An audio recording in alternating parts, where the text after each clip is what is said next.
Algunos investigadores, incluyendo a R. Siegel, han informado de que algunos de los que han tomado drogas alucinógenas, como LSD, han tenido experiencias similares a las NDE, pero también hemos sido informados de que hay diferencias distinguibles entre los efectos del LSD y las NDE. Esto ha sido considerado efectivamente por Moody y también por otros. ¿Por una falta de oxígeno? En ocasiones se argumenta que las NDE son producidas por la falta de oxígeno, y que es una reacción normal en un cerebro agonizante. Sin embargo, muchas personas han experimentado las NDE antes de que hubiese ninguna fatiga fisiológica, y en algunos casos no había daño físico alguno. Moody 1975, 163. Sabom, coincidiendo con el Dr. Fenwick, notó que en los casos genuinos de falta de oxígeno se produce un oscurecimiento progresivo y confusión de las habilidades del conocimiento, condiciones no informadas por quienes han tenido NDE. Sabom 1980, 176. Se han producido varios intentos de considerar que las NDE básicamente son la realización de deseos, que según su cultura, se está deseando. Sin embargo, Rin 1984, Sabom 1982 y Grosso 1981 han comprobado que no hay conexión ni correlación entre las creencias religiosas y las NDE. Otros psicólogos, como Uri Lowenthal 1981, han argumentado sin dar ninguna evidencia que las NDE son una vuelta a vivir la experiencia del nacimiento. Su hipótesis es considerada generalmente como una especulación inútil. Los psicólogos Cletty y Noyes, 1981, han afirmado que las NDE representan una despersonalización y fantasías agradables, que significan una forma de protección psíquica contra la amenaza de destrucción. Sin embargo, esta explicación también ha sido contradicha por Gabor Tuemlo, 1981, quienes apuntan que, mientras la despersonalización ocurre usualmente en personas entre los 15 y los 30 años de edad, es virtualmente infrecuente en personas mayores de 40 años. Otros han propuesto que las NDE son formas de alucinación autoscópica, esto es, un desorden psicológico muy poco frecuente.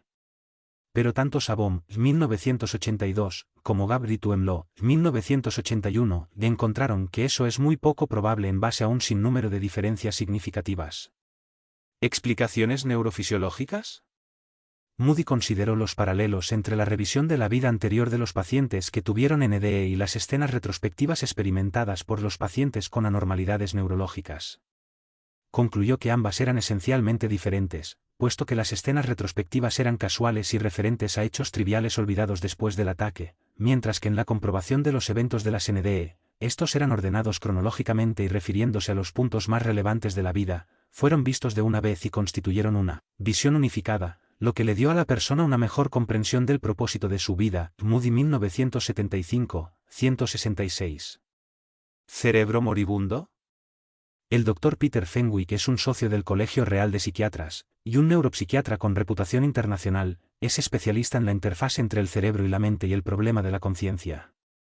Es una autoridad en Inglaterra, muy destacado en la NDE y es presidente de la Asociación Internacional para los Estudios de Casos Cercanos a la Muerte. Junto con su esposa Elizabeth, también una científica profesional de Cambridge, el Dr. Peter Fenwick hizo una investigación a fondo del argumento esgrimido por los materialistas y escépticos de que una NDE es causada por los efectos fisiológicos del cerebro cuando se está agonizando. Fenwick 1996. El argumento de los psicólogos contra los NDE tiene que ser visto a la luz de su limitado conocimiento del funcionamiento del cerebro. Los psicólogos no tienen la profundidad necesaria de la práctica profesional y académica que tienen los neuropsiquiatras, como el Dr. Fenwick, para evaluar profesionalmente la fisiología de las NDE. La preparación profesional de los psicólogos incluye solamente un entrenamiento básico en fisiología. Si damos una ojeada a 5 libros de texto de psicología estándar en las universidades, veremos que el estudio del funcionamiento del cerebro constituye menos del 5% de todo el aprendizaje. En los entrenamientos de psicología no se practica la cirugía, y mucho menos en el campo altamente especializado de la cirugía del cerebro humano. Si alguien quisiera oponerse al Dr. Fenwick tendría a su disposición toda la información necesaria para evaluar con exactitud si la NDE puede ser explicada por lo que está sucediendo en el cerebro agonizante. El Dr. Fenwick asegura que esos psicólogos escriben tonterías cuando se aventuran a opinar en áreas del conocimiento, fuera de su competencia técnica, conocimiento que ellos no tienen, que no comprenden y que está fuera de su trabajo diario. El Dr. Fenwick es crítico con los escépticos, ellos, simplemente no tienen el conocimiento, tanta tontería se dice acerca de las NDE por gente que no tienen que trabajar a diario con esas cosas. Yo estoy absolutamente seguro de que tales experiencias no son causadas por falta de oxígeno, ni por endorfinas, ni por nada por el estilo. Ciertamente que ninguna de estas cosas explicaría la calidad trascendental de muchas de estas experiencias, el hecho de que la gente perciba un sentido de pérdida absoluta cuando dejan atrás a los demás. Fenwick 1995, 47. En su consulta de neurocirugía trabaja constantemente con gente que se siente confusa, desorientada, y con cerebros lesionados, así es que el Dr. Fenwick señala, lo que está muy claro es que cualquier desorientación de la función del cerebro lleva a una desorientación de la percepción y a la reducción de la memoria. No se pueden tener experiencias altamente estructuradas y que se recuerden claramente con un cerebro muy lesionado o desorientado. Fenwick 1995, 47. También rechaza el argumento de las endorfinas. En cuanto al asunto de las endorfinas, aumentamos su efecto todo el tiempo, porque diariamente le damos morfina a miles de personas. Eso les tranquiliza ciertamente, pero no produce experiencias estructuradas. Fenwick 1995, 47.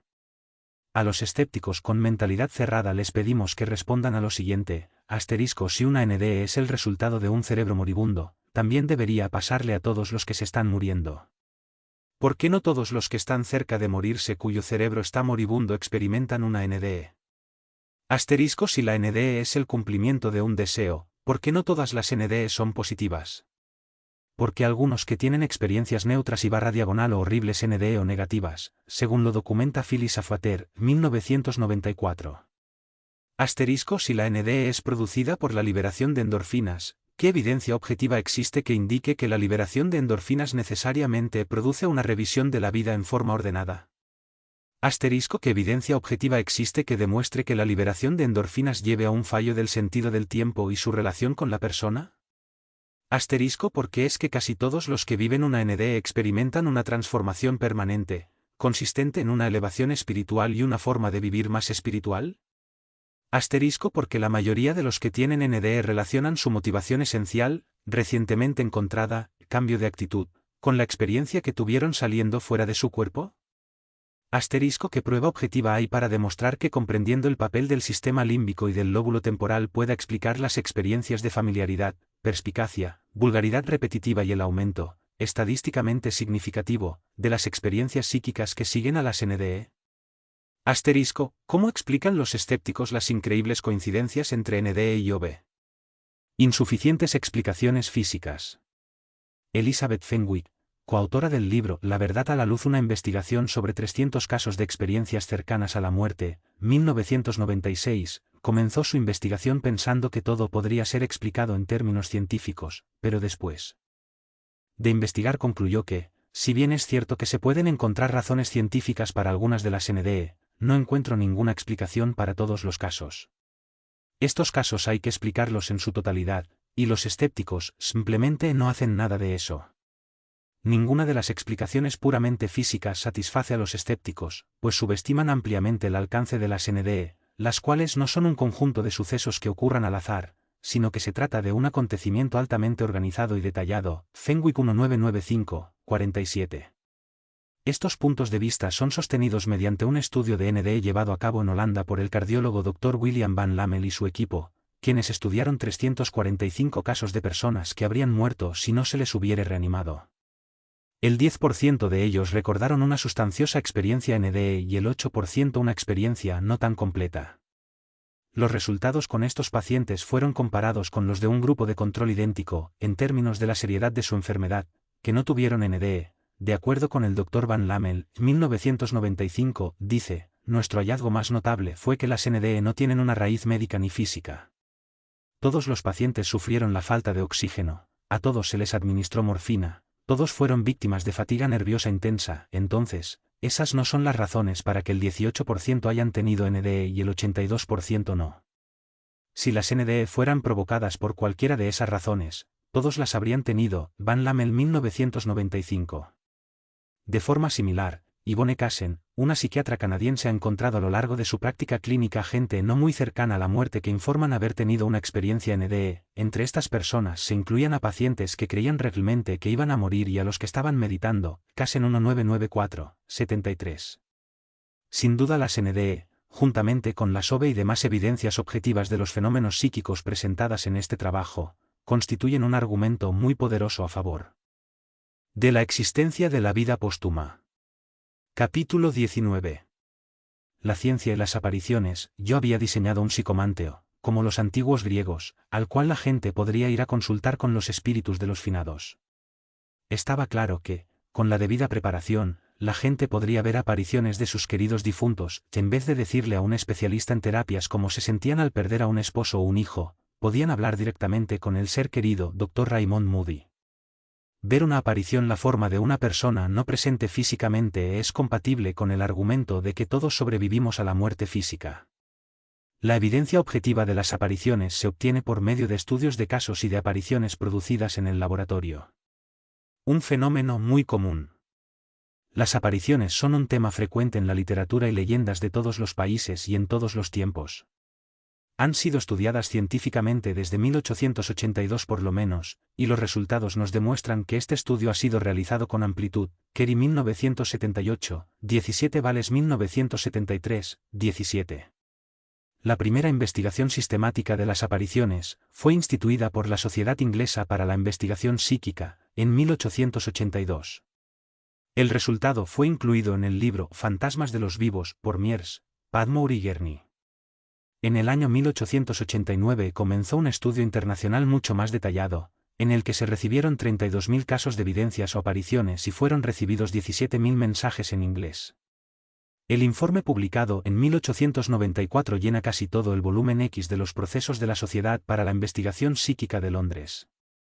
Estudios complementarios fueron realizados por la Sociedad Americana para las Investigaciones Psíquicas y por el investigador francés Camille Flamarjou, el cual reunió miles de casos que publicó en su libro Lo desconocido, 1900, Harper y Hermanos, en Londres y Nueva York, y La muerte y su misterio, 1925, también publicaron que las comunicaciones después de la muerte eran un fenómeno ampliamente conocido.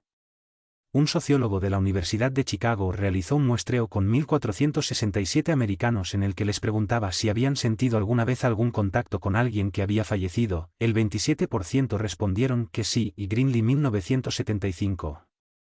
Una consulta similar realizada en Islandia dio como resultado que el 31% dijeron que sí lo habían tenido. Haraldsson y al 1976. El Dr. W. D. Rees, un médico británico, en un muestreo realizado con viudas, en Gales, encontró que el 47% de las consultadas habían tenido experiencias, y a menudo repetidas veces durante varios años, lo que las convenció de que sus difuntos esposos habían estado en contacto con ellas. Rees 1971, 37-41. Un experimento inglés anterior, realizado por el Dr. P. Maris, en 1958, había encontrado la cifra del 50%. Este estudio fue repetido en Canadá por el Dr. Earl Dunn en 1977, 121-122, quien también encontró que el 50% de viudos y viudas habían experimentado contactos. Muchas de esas personas pensaron que se estaban volviendo locas y no le habían contado a nadie sus experiencias porque esperaban ser ridiculizadas. Los niños que mueren, generalmente hacen contactos. Varios estudios realizados han encontrado que una alta proporción de padres cuyos hijos mueren, es frecuente verlos u oírlos a los pocos meses después de su fallecimiento, lo que les sirve de gran consuelo. El Dr. Melvin Morse, un pediatra que ha hecho estudios extensos sobre personas difuntas y moribundos, afirma que son tan comunes las videncias que es raro que alguien pierda a un padre o un hijo y que no los vea de nuevo en una visión relacionada con su muerte. Morse 1994, 135. No son alucinaciones. Hay muchas razones por las cuales estas apariciones no pueden ser consideradas como alucinaciones, ni realización de anhelos o productos de la mente inconsciente. 1. La normalidad de los testigos. En la mayoría de estos casos, la persona estaba en un estado mental perfectamente normal, libre de ningún choque emocional o de euforia. Las experiencias fueron totalmente inesperadas y se llevaron a cabo en círculos familiares. Los testigos tampoco tenían facultad mediúmnica ni telepática. Es raro que esos testigos digan que tuvieron más de una o dos experiencias en su vida. Tyrrell 1963, 23. En muchos casos, los testigos eran gente de gran credibilidad, entrenada científicamente. 2. Fenómenos objetivos. Una aparición, a menudo incluye fenómenos físicos, tales como el movimiento o la rotura de objetos, y producción de sonidos tales como pasos, que han sido grabados en cinta magnetofónica. Se ha observado que las apariciones producen sombras, se reflejan en espejos, vuelcan muebles, dejan perfumes, dan empujones, etc. En resumidas cuentas, demuestran todas las facultades de una entidad física real. En algunos casos, las apariciones han dejado muestras de su escritura. Elizabeth Kubler-Ross, una doctora con mucho talento, marcó nuevos rumbos a los estudios entre muertos y moribundos. Afirma que una paciente suya se le apareció cuando estaba pensando en dejar su carrera. La paciente señora Swartz se subió con ella en el mismo ascensor y la acompañó hasta su oficina donde le dijo que no abandonara sus trabajos de muertos y moribundos. Kubler-Ross pensó que estaba alucinando, porque la señora Swartz había muerto 10 meses atrás, y cuando le pidió que firmara y fechara una nota, la mujer lo hizo y desapareció. Kubler-Ross 1997, 178. 3. Vistos por más de una persona. Muchos de los casos registrados han sido vistos por más de una persona. Por ejemplo, en un caso registrado por la Sociedad para la Investigación Psíquica, 9 residentes de una casa, en Ramsbury, Inglaterra, vieron la aparición de un hombre que había fallecido 10 meses antes. Esta visión se realizó separadamente y en grupo, de febrero a abril. Invariablemente fue visto junto al lecho de su moribunda viuda, colocándole la mano en la frente, y a veces hasta durante media hora. Halser. 1965, 52 a 56. El profesor Hart, en su libro El enigma de la supervivencia, 1959, afirma que entre 1 y 2 tercios de las apariciones son vistas por más de una persona, y de forma diferente por cada observador, de acuerdo con su perspectiva. 4. Transmitiendo información desconocida para el observador. En muchos casos, la persona que se aparece proporciona información que el observador desconoce, cómo murió, dónde está enterrada, etc. En un caso famoso aceptado por las Cortes americanas, el caso del testamento Chaffin, un padre de familia que había fallecido se apareció y habló con uno de sus hijos, y le dio detalles de dónde podía encontrar su testamento. En algunos casos, la gente aparece aparentemente con la expresa intención de salvar a seres queridos en peligro. Esto le pasó a Elaine Werrell, quien vivía con su esposo en el piso superior de un edificio de apartamentos, Scaluse, Iowa.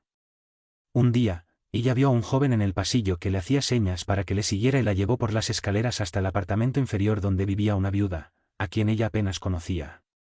Encontró a la viuda desvanecida en una cama y que había perdido ya el pulso. Llamó a un médico que la atendió, y después de recuperarse le mostró una foto de su difunto marido. Elaine reconoció de inmediato al joven que la había llevado al apartamento. Halser 1963, 138 a 141. Apariciones en la hora de la muerte. Un gran número de apariciones relacionan a una persona que ha muerto recientemente y que se le aparece a uno o más de sus seres queridos, para anunciarles el hecho de su fallecimiento. En muchos casos, la muerte era inesperada y más tarde se confirma que ocurrió inmediatamente antes de la aparición. Varios ejemplos confirmados en varios estudios incluyen el caso del subteniente Leslie Pointer, muerto en acción. A las 9 p.m. de la noche de su muerte, se le apareció a su hermana en Inglaterra, entró en su dormitorio, se inclinó, la besó y se desvaneció sonriendo. Felizmente. 2 semanas después, la familia recibió un telegrama informando de su muerte, acaecida un poco más temprano del día de la aparición. Mackenzie 1971, 116 a 117. El caso de la señora Packwood, cuyo hermano Edmundo se le apareció 6 horas después de ahogarse en el mar, e hizo una representación de cómo una cuerda se le había enredado en las piernas y le había arrastrado por la borda, citada en Rogo 1974, 16 a 17. El caso de la señora Gladys Watson, quien fue despertada de su profundo sueño por alguien llamándola por su nombre. Al despertarse vio a su abuelo paterno que le dijo: «No temas, soy yo y acabo de morir». Cuando ella despertó a su esposo, él no quiso creerlo y telefoneó a la familia, quienes le informaron de la muerte inesperada del abuelo. Pocos minutos antes, Sprague 1975, 45-46. Pactos de muerte. Según relata Bennett, 1939, 282, cerca de 1 de cada 20 casos en la SPR están relacionados con pactos de muerte, cuando 2 personas se prometen que quien muera primero intentará aparecérsele a la otra. Hay una gran evidencia de estos acuerdos, los cuales se han realizado incluyendo el caso de Lord Brougham, un miembro de la Cámara de los Pares que viajaba por Suecia. De repente vio la aparición de un amigo universitario a quien hacía muchos años que no veía. Más tarde recibió una carta confirmando que su amigo había fallecido en India a la hora exacta de la aparición. Mientras estudiaban los dos, a menudo habían hablado sobre el asunto de la supervivencia, y habían firmado un acuerdo con su propia sangre que quien muriese primero se le aparecería al otro, citado en Jansen 1971, 198 a 199. La señora Arthur Bellamy de Bristol, quien hizo un acuerdo similar con una amiga de la escuela a quien no había visto hacía años. Una noche, después de la muerte de su amiga, el señor Bellamy vio a una señora sentada en la cama, junto a su esposa que dormía. Más tarde identificó a la misma amiga mediante una fotografía. Bennett 1939, 131 a 132. Apariciones realizadas en el laboratorio. El Dr. Raymond Moody, que se hizo famoso por sus estudios pioneros en experiencias cercanas a la muerte, trabajó buscando la manera de facilitar la aparición de entidades espirituales provocadas bajo condiciones controladas. Tomó como modelo los trabajos clásicos de la Grecia antigua, los cuales sugerían que cuando la gente quería tomar contacto con un ser querido ya fallecido, consultaban un oráculo en un psicománteo. Un psicománteo es un laboratorio construido especialmente, utilizando espejos para facilitar el proceso psíquico. Parte del proceso físico real incluye el envío de mensajes telepáticos, enviando vibraciones a los receptores de la vida póstuma. Moody ha reconstruido el proceso con resultados sorprendentes. El 85% de sus pacientes que se preparan durante un día entero, toman contacto con un difunto querido pero no necesariamente con el que esperaban encontrarse. En la mayoría de los casos, esto sucede en su psicománteo especialmente construido, pero en el 25% de los casos sucede después, en sus casas. A menudo el paciente se despierta y ve la aparición al pie de la cama. Moody 1993, 97. El fenómeno del psicománteo está todavía en las etapas iniciales, pero se está propagando continuamente a través de los Estados Unidos. Hay gente que se está entrenando para ser monitores que faciliten la actuación con el psicománteo. Uno de los aspectos más fascinantes de esto es la oportunidad de continuar obteniendo resultados objetivos. De acuerdo con Diane Arcángel, una colaboradora del Dr. Moody, en algunos casos, cuando se hace contacto, la persona que lo buscaba recibe información que desconocía. Arcángel 1997. El potencial de posibilidades es enorme, y el proceso se perfecciona continuamente. Todos los colaboradores de Moody insisten en que este contacto no es ninguna alucinación, ya que hay una clara comunicación en las dos direcciones, y en algunos casos. Contacto físico. Moody mismo expresa su asombro cuando dice que se confirmó que las reuniones donde se producían vivencias experimentales eran hechos reales, no fantasías, ni sueños. Hasta ahora, casi todos los implicados han asegurado que sus encuentros fueron totalmente reales y que ante ellos han estado, en presencia viva, sus seres queridos que ya habían fallecido. Moody 1993, 97. Dice también que todas las apariencias son que la persona está experimentando un hecho paranormal, y del mismo modo que la experiencia cercana a la muerte, cambia la perspectiva de la vida del sujeto y le conduce a ser más bondadoso, más comprensivo y a temerle menos a la muerte. Moody 1993, 98. Moody facilita instrucciones completas para crear cada uno su propio psicománteo en su libro Encuentros visionarios con los difuntos seres queridos, 1993, Valentine Books, New York, por Raymond Moody y Paul Perry. Capítulo 20. Videncias en el lecho de muerte. Una nueva idea, primero es condenada como ridícula y luego descartada como trivial, hasta que finalmente se convierte en algo que todo el mundo conoce. William James. A través de todo el presente siglo se han publicado libros detallando observaciones hechas por doctores y enfermeras sobre pacientes moribundos. Aunque las videncias en el lecho de muerte se pueden encontrar en la literatura y en el conocimiento popular de todas las épocas, eran raramente mencionadas en la literatura científica, hasta finales de 1920, cuando fueron estudiadas por Sir William Barrett, un profesor de física de Colegio Real de Ciencia, de Dublín. Él se interesó en esta materia cuando su esposa, que era cirujano obstetra, llegó a casa una noche y le contó el caso de una mujer que había muerto en el hospital ese día de una hemorragia, después de dar a luz. Justo antes de morir la mujer, Doris, se sentó y se mostró muy excitada por haber visto un paisaje maravilloso, y dijo que su padre había venido a escoltarla para ir al otro lado. Lo que resultó más sorprendente para los Barretts fue el hecho de que la mujer, súbitamente expresó sorpresa de ver a su hermana llamada Vida, junto a su padre. parece ser que la hermana de Doris había muerto solo 3 semanas antes, pero como Doris había estado tan enferma, la muerte de su querida hermana había sido mantenida en secreto para que a ella no le afectase. Esta historia resultó ser tan edificante para Barrett que emprendió un estudio sistemático de las visiones en el lecho de muerte. El suyo fue el primer estudio científico que llegó a la conclusión de que la mente del paciente moribundo, en muchas ocasiones, es clara y racional. También informó de un número de casos en los cuales el personal médico o los familiares presentes compartieron la evidencia del paciente moribundo.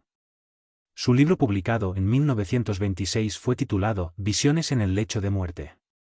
En él se destaca que, muchas veces, en el momento de la muerte, las personas ven a un amigo familiar al lado de su cama, de quien pensaban que aún estaba vivo.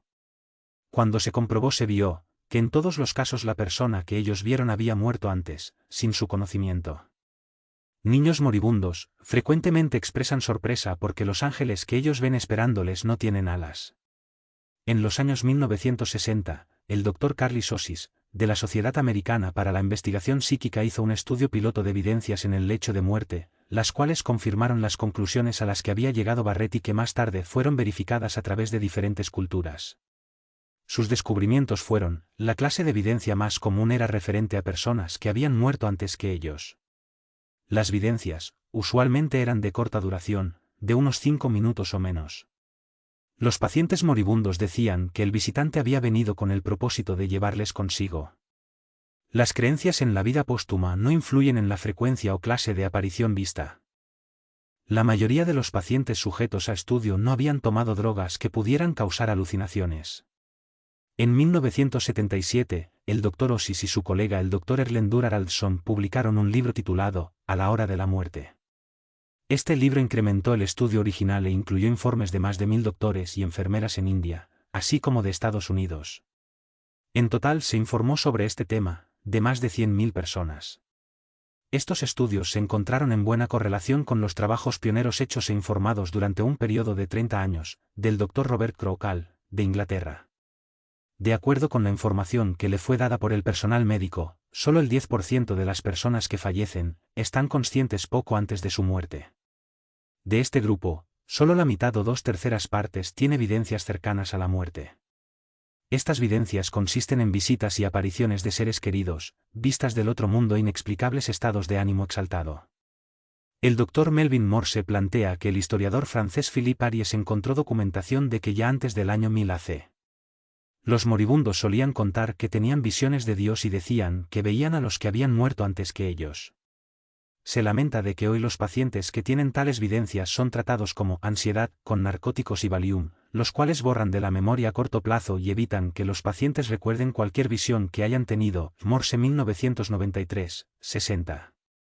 También afirma que cerca del 90% de las personas que mueren en hospitales están fuertemente sedadas, mantenidas vivas artificialmente y medicadas, y que los doctores ven las evidencias en el lecho de muerte como un problema que hay que combatir con medicamentos hasta que desaparezca. Morse 1993, 63. En su libro Más allá de la luz, aprendiendo de las experiencias cercanas a la muerte de los niños, Morse plantea el punto de vista de que las evidencias en el lecho de muerte son un aspecto olvidado del misterioso proceso de la vida, el cual puede tener un maravilloso afecto reconfortante y curativo, tanto para los pacientes moribundos como para la familia. 1993-65. Recuerda varios casos donde los niños, antes de morir, comenzaron a ver evidencias de la vida póstuma durante los últimos días de su vida. Describieron asombrosos colores, hermosos lugares y familiares fallecidos, los cuales no sabían que existían. No son alucinaciones. El propio Dr. Osis comenzó suponiendo que estas experiencias eran simples alucinaciones causadas por los efectos bioquímicos en el cerebro del moribundo. Sin embargo, después de investigar, se convenció de que eran tan extraordinarias y convincentes que no podían ser explicadas por la condición física del paciente o por las medicinas que estaba tomando. Hay muchos casos registrados por la Sociedad para la Investigación Psíquica donde la aparición del visitante ha sido vista por otros más, junto a la cama de la persona moribunda, y en ocasiones, por varias personas simultáneamente.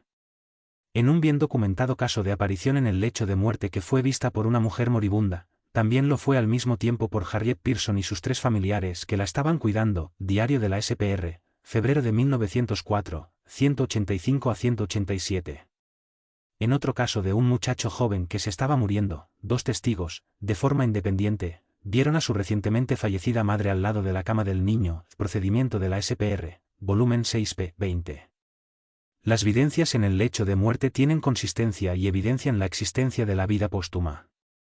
De aquellos que experimentan una muerte consciente, el 50% o 60% experimentará una evidencia de la vida póstuma. La importancia de las videncias en el lecho de muerte. En su libro Visiones al partir, 1994, el pediatra Melvin Morse argumenta que, los miembros de la familia se dan cuenta de que las videncias tienden a estar más tiempo al lado de la persona moribunda. Este factor alivia mucho la culpa que ellos puedan sentir después de la muerte de este familiar. Las videncias espirituales ayudan al paciente moribundo a darse cuenta de que tiene algo que compartir con los demás. Las videncias espirituales eliminan todo miedo en el paciente moribundo y son enormemente tranquilizantes para los familiares. Ellas pueden ahorrar trabajo al personal médico. Si se les presta atención, pueden reducir dramáticamente el derroche de tratamientos médicos que frecuentemente son dolorosos para el paciente. Afirma que entre el 30% y 60% del presupuesto del sistema de salud americano se gasta en los pocos últimos días de vida de una persona, y que la mayoría de este porcentaje se gasta en tratamientos irracionales que no hacen nada, excepto prolongar la vida agónica del paciente. Morse 1994, 136. Carla Wills Brandon MAPH, de psicóloga, consejera y autora de 6 libros publicados, se interesó por las videncias en el lecho de muerte cuando su propio hijo tuvo una a la edad de solo 3 años. Este niño recibió un visitante del otro mundo, el cual le dijo que estaba allí para llevarse a su abuelo, lo cual no comprendía porque estaba convencido que su dad estaba bien. En su libro Un último abrazo antes de irme, el misterio y significado de las videncias en el lecho de muerte, Carla, no solo vuelve a examinar la investigación de Garrett y Osis, sino que también considera muchas experiencias recientes. Sus conclusiones son: la ciencia no puede explicar este fenómeno. Las videncias en el lecho de muerte han estado con nosotros desde el comienzo de los tiempos. Estas experiencias apuntan a una existencia en la vida póstuma. Tenemos mucho que aprender de ellas. Carla Wills Brandon está en la actualidad realizando investigaciones de forma continuada sobre evidencias en el lecho de muerte, y quiere saber de personas que hayan tenido alguna de esas experiencias. Capítulo 21. La Ouija, la frontera entre el mundo de los vivos y el de los muertos parece ser un tipo de jungla psíquica, o un territorio de forajidos atestado con personalidades viciosas o psicópatas. Si ellos encuentran una víctima y armonizan con ella, sus naturalezas destructivas pueden operar con menos restricciones que lo hacían cuando estaban encarnadas. Ian Carey la Ouija es uno de los métodos de comunicación con los espíritus más comúnmente usados por las personas sin entrenamiento psíquico previo. El nombre proviene de los equivalentes de la palabra sí en francés, oui, y el alemán, ja. Consta de una tabla plana con las letras del alfabeto, algunos números, signos de puntuación y las palabras sí y no. La gente lo usa colocando levemente los dedos en un puntero, el cual se mueve rápidamente sin el conocimiento consciente de los presentes, deletreando mensajes. La venta de Ouijas llegó a su máximo punto en los Estados Unidos durante la Primera Gran Guerra. Los años 30, 40 y 60 fueron testigos de furor por la Ouija, en la que los estudiantes consultaban frecuentemente ese misterioso oráculo parlante. Hunt 1985, 5. La Ouija se ha incluido aquí porque muy a menudo es el primer método usado por los aficionados que tratan de investigar los fenómenos psíquicos. Es un método científico, en el sentido de que quienes siguen la fórmula obtendrán resultados similares. Algunos obtendrán mensajes inteligentes en el sentido de responder a preguntas específicas. La calidad de las respuestas depende, por supuesto, de quién o qué está respondiendo. Los psíquicos y los médiums experimentados creen que en realidad se hace contacto con los espíritus, que las respuestas de la Ouija provienen algunas veces de entidades humanas y no humanas, en diferentes niveles de progresión, pero más a menudo, de las entidades más bajas que operan en una longitud de onda muy próxima a la nuestra. Si el contacto se hace con una entidad sabia, la respuesta será sofisticada, pero si el contacto se hace con entidades groseras de muy bajo nivel, la información es usualmente del mismo tipo que se obtendría de un ser terrenal grosero, vulgar, arrogante y blasfemo, con el propósito de traumatizar a los presentes. El investigador psíquico Archie Roy compara el uso de la Ouija al hecho de ir a un bar o de invitar a su casa a un extraño. 1996, 176. El punto de vista materialista es que los mensajes vienen de la acción del consciente o del subconsciente de los asistentes a las sesiones, es como una forma de automatismo. La Ouija ha sido vendida durante años en tiendas y departamentos de juguetes en los Estados Unidos, y la gente tiende a usarla como una diversión, o para beneficio personal, tal como obtener los números ganadores en los juegos de azar, etc. Pero ningún escéptico ha podido explicar cómo grupos de personas decentes han recibido como respuesta blasfemias horribles, maldiciones y toda clase de amenazas, de una forma que, ciertamente, no se obtienen por otros métodos que supuestamente proyectaría el subconsciente.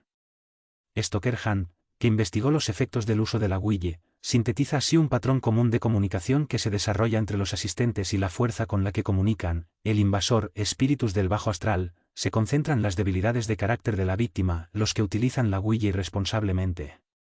Si es vana o frívola, apela a su vanidad.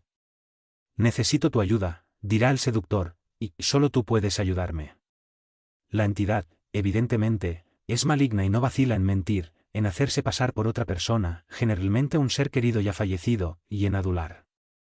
Por supuesto, es mejor para el invasor si la víctima está sola, aislada, cansada y enferma. Hunt 1996, 86. Así la entidad impulsará a sus víctimas para que abandonen a sus verdaderos amigos y a que confíen solo en la comunicación con la Ouija para darles asesoría, consejos y compañía. Para conseguir este fin recomendará hazañas peligrosas y aventuras descabelladas, al tiempo que hace perder el estímulo por el cuidado de la salud y de los médicos. La víctima sentirá un deseo incontrolable de usar la tabla, o de escribir automáticamente, según el sistema empleado, a toda hora del día y de la noche. Si es necesario, el invasor aterrorizará a su víctima materializándose de una forma espantosa, induciendo visiones grotescas, provocando actividades poltergeist, haciendo que aparezcan objetos de la nada, dando noticias falsas o trágicas, levitando objetos y, quizás, hasta la misma víctima. Todas esas cosas y aún más pueden suceder, no como un fin en sí mismas, sino como un medio para conseguir la posesión total. Hunt 1985, 87. Los médiums de todo el mundo, continuamente informan de que quienes han muerto y viven en situación de desesperación en las regiones de vibración inferior, las más próximas a la Tierra, son muy envidiosos de quienes viven en la Tierra. Ellos saben que mientras una persona en la Tierra puede aumentar la frecuencia de sus vibraciones, es muy difícil hacerlo en las esferas inferiores del mundo de los espíritus. La desesperación es extrema, simplemente porque no pueden sentir las cosas que gozaban mientras estaban vivas, como las sensaciones del alcohol, tabaco, sexo.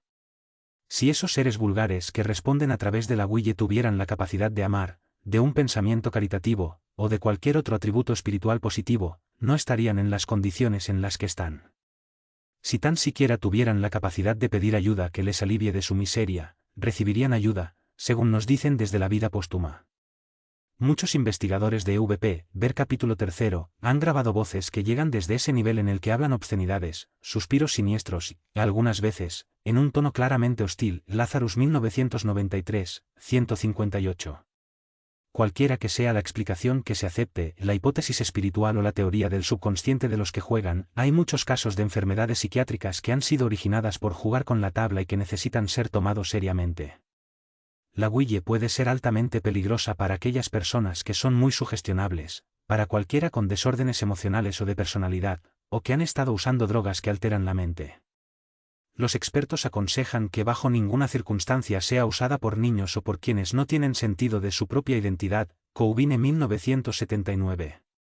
El Dr. Carl Wickland, un psiquiatra americano, escribió su clásica obra sobre enfermedades mentales, 30 años entre los muertos, en 1924. En ella previene el serio problema de la alineación y trastorno mental que plaga los experimentos psíquicos cuando son realizados sin conocimientos adecuados. Me llamó la atención inicialmente por los varios casos de personas cuyas experiencias aparentemente inocuas, con escritura automática y con la Ouija, resultaron en estados de locura tan descontrolada, que fue necesario recluirlas en sanatorios psiquiátricos. Muchos otros resultados desastrosos que siguieron al supuestamente inocente uso de la Ouija llamaron mi atención y mis observaciones me condujeron a la investigación de fenómenos psíquicos buscando una posible explicación a estos hechos extraños. Wickland 1924, 29.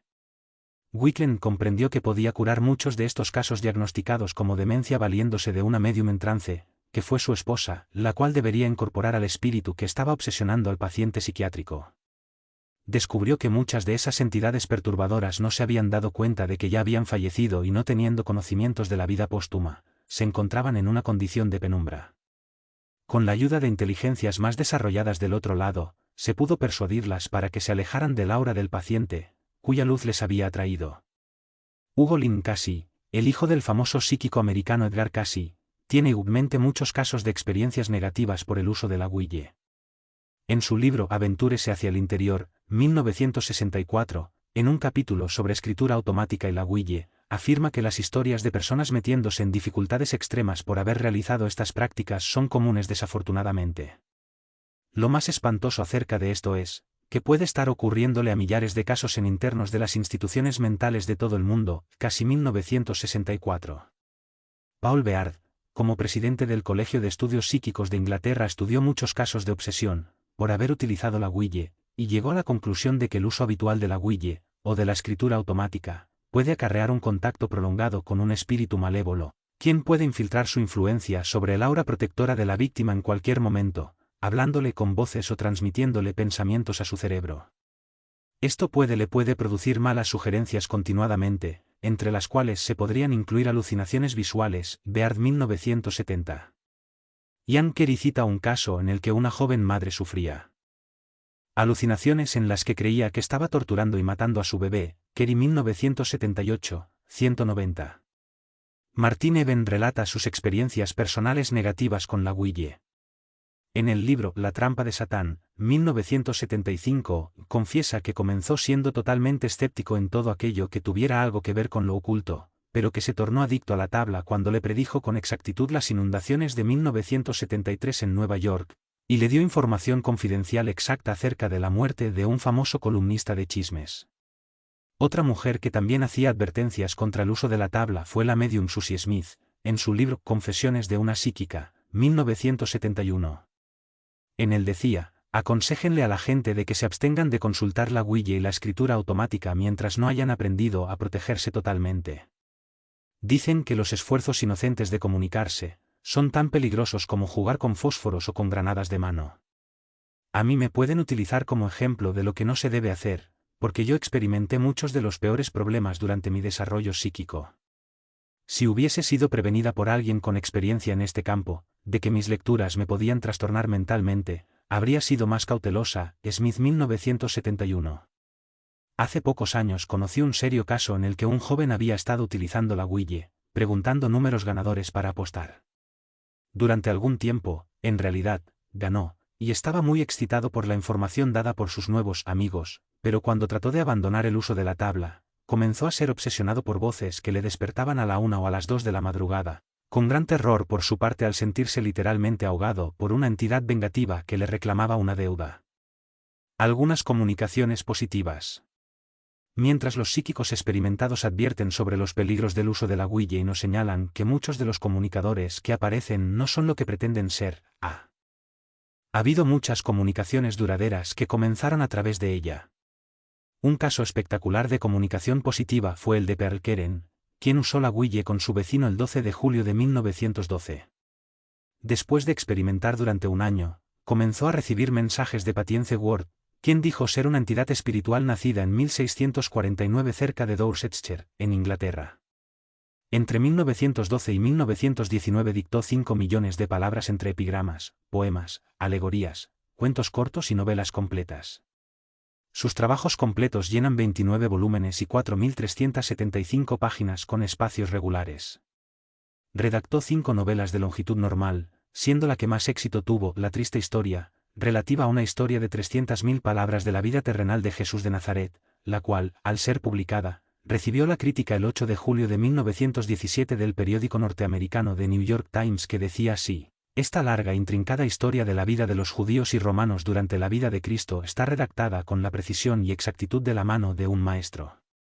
Es un libro noble y maravilloso. Patience Ward dictó también más de 2.500 poemas. Con ellos se ganó un certamen nacional de poesía, en el cual 40.000 participantes también enviaron múltiples poemas. Sus poemas fueron publicados con regularidad en las antologías anuales de poesía más prestigiosas de los Estados Unidos. Uno de sus mayores admiradores era el editor William Reedy, quien era miembro del comité para seleccionar al ganador del primer premio Pulitzer de poesía. Era un asiduo visitante a la casa de Pearl, y dijo que sus poemas contienen pasajes de belleza fascinante, proveniente de excepcionales espíritus elevados, dotados de gran compasión. No iguala a Shakespeare ni a Spencer, no es tan grande como Chaucer, pero sí hay inteligencias que comunican poemas a través de la huille, o de alguna otra forma. Es buena poesía, mejor que la que encontramos en nuestras revistas, poesía con una calidad propia. Hunt 1985, 31. Los libros de Seth. Otra relación literaria famosa que comenzó con una comunicación a través de la huille fue entre Seth y Jane Roberts y su esposo, quienes comenzaron a utilizar la huille en 1963. Al cuarto intento, una entidad se presentó como Frank Withers, quien dijo que había vivido recientemente en la Tierra como profesor de inglés, y que había fallecido en 1942.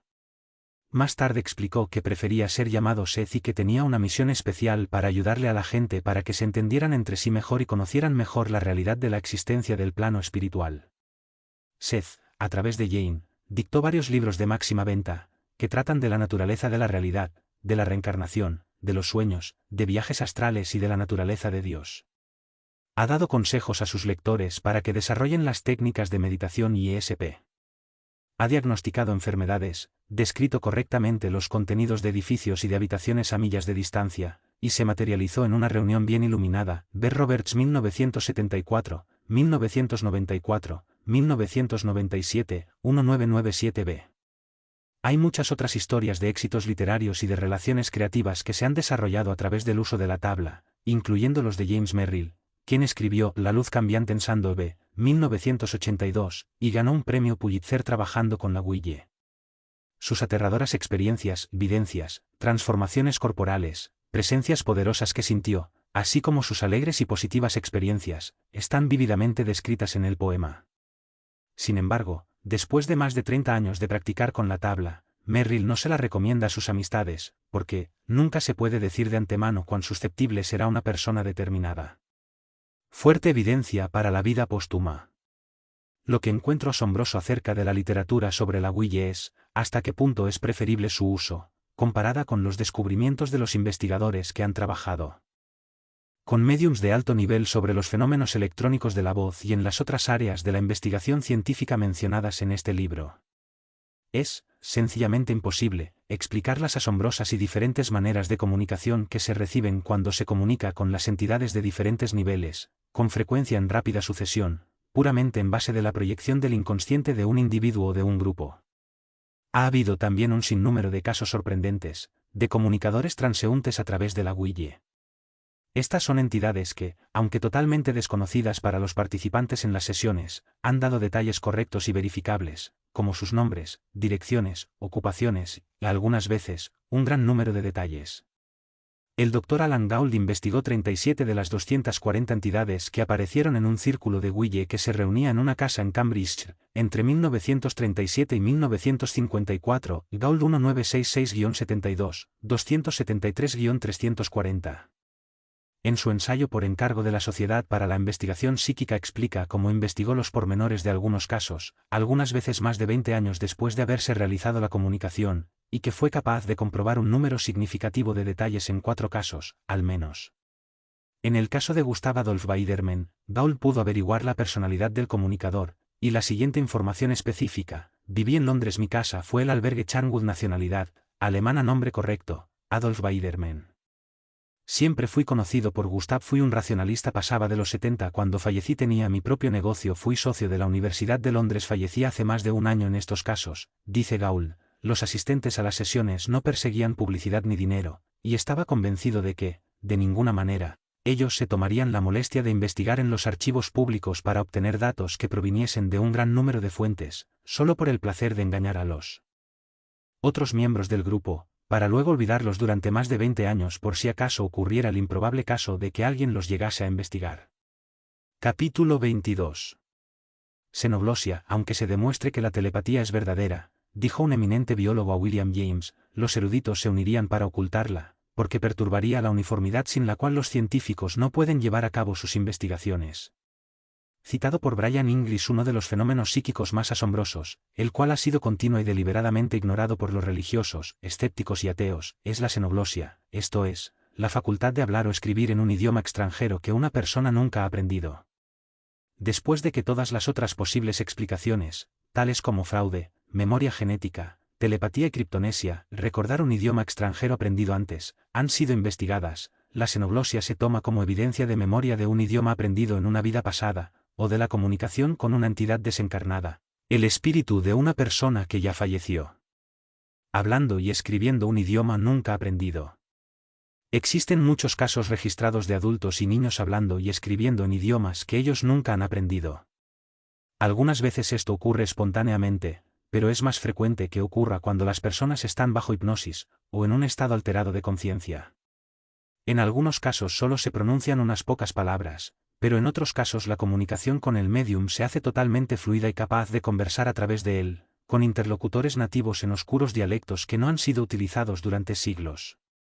El Dr. Morris Netherton informa de un caso de un niño de 11 años, rubio y de ojos azules, quien bajo hipnosis fue posible grabar su voz durante 11 minutos, mientras hablaba un antiguo dialecto chino. Cuando la grabación fue llevada a un profesor del Departamento de Estudios Orientales de la Universidad de California, resultó ser una disertación procedente de una religión prohibida en la antigua China, Fischer 1986, 202.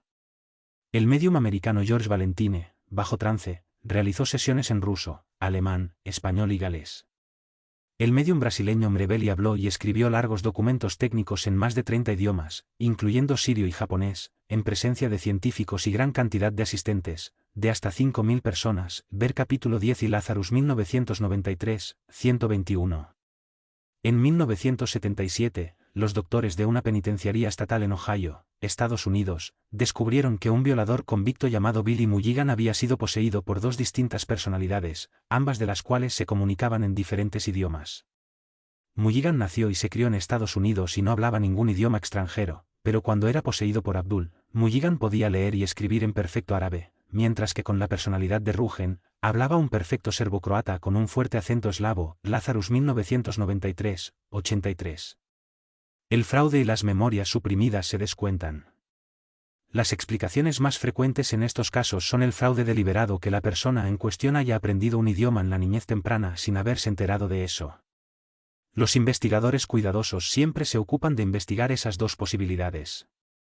El Dr. Ian Stevenson, uno de los más respetados científicos de los Estados Unidos, ha realizado investigaciones especializadas sobre xenoglosia. Su libro, Xenoglossy, Stevenson 1974, es uno de los principales estudios científicos en esta área. En él se documenta un estudio que le hizo a una mujer americana de 37 años. Bajo hipnosis ella experimentó un total cambio de voz y personalidad, como la de un hombre. Habló con fluidez en sueco, un idioma que ella no hablaba ni comprendía en estado de conciencia normal. Este caso estuvo bajo la atención directa del Dr. Stevenson durante más de 8 años. En los estudios se incluían a técnicos en lingüística, además de otros expertos y científicos, quienes meticulosamente investigaron cada posible explicación alternativa. El fraude fue descartado por un número de razones importantes, que Stevenson explica en su estudio. La persona sensitiva y su esposo, que era médico, fueron exhaustivamente investigados, estando bajo un extremo y continuo control, no queriendo publicidad y aceptando la publicación del estudio solo si sus nombres eran cambiados para proteger su privacidad. Ambos, esposo y esposa, eran considerados por la comunidad donde vivían, como personas decentes y honestas, y sus comportamientos, ejemplares. Ciertamente no había motivo para el beneficio personal, al contrario, ellos pusieron una gran cantidad de inconvenientes para poder completar el estudio a lo largo de muchos años. La criptomnesia, el recuerdo de un idioma extranjero aprendido en los primeros años de la vida de una persona, también fue descartada. Después de años de investigación de la medium se desechó la posibilidad de que ella o sus padres hubieran aprendido sueco en sus años mozos, o que se hubieran relacionado con alguien que fuera sueco. Otro caso que Stevenson investigó con igual cuidado, fue publicado en la edición del diario de julio de 1980 de la Sociedad Americana de Investigaciones Psíquicas. Se trataba de una mujer hindú llamada Utter Huddar, quien a la edad de 32 años, espontáneamente, adoptó la personalidad de una ama de casa de Bengala Occidental a principios de 1800. Ella comenzó a hablar bengalí en lugar de su propio idioma merathi. Durante días o semanas, de vez en cuando, personas bengalíes parlantes tenían que ser traídos para permitirle a ella comunicarse con su propia familia. El autor Lael Watson describe el caso de un niño de 10 años, indio Igarot, que vivía en el remoto Valle Cagayón, en las Filipinas. El niño nunca había tenido contacto con nadie que le pudiese haber enseñado ningún idioma o cultura distinta de la suya propia. Sin embargo, bajo condiciones de trance, el niño se comunicaba libremente en zulú, un idioma que él nunca había escuchado. Watson reconoció que se trataba de este idioma, porque había pasado sus primeros años de vida en África, citado por Lazarus 1993, 84. Peter Ramster, un psicoterapeuta australiano, ha documentado varios casos que han sido completamente investigados. En su libro La búsqueda de vidas pasadas, Ramster 1990, 227, cita el caso de Cynthia Henderson, cuyo único contacto con el idioma francés había sido el de unos pocos meses de instrucción básica en el 7º año de la escuela secundaria. Sin embargo, bajo hipnosis ella era capaz de llevar a cabo una larga y detallada conversación en francés, con un interlocutor nativo, quien comentó que ella hablaba al estilo del siglo XVIII, sin rastro de acento inglés. Por favor, no olvide dejar su like, es importante para que el canal siga creciendo y más personas puedan tener acceso a ella. Este canal fue creado sin ánimo de lucro, para llegar a las personas. Es el caso de los deficientes visuales, personas que están en los hospitales, y a todos que necesiten una lectura edificante. Muchas gracias, que la paz del Mestre esté con vosotros. Recuerda valorar y reconocer el trabajo del autor adquiriendo sus obras.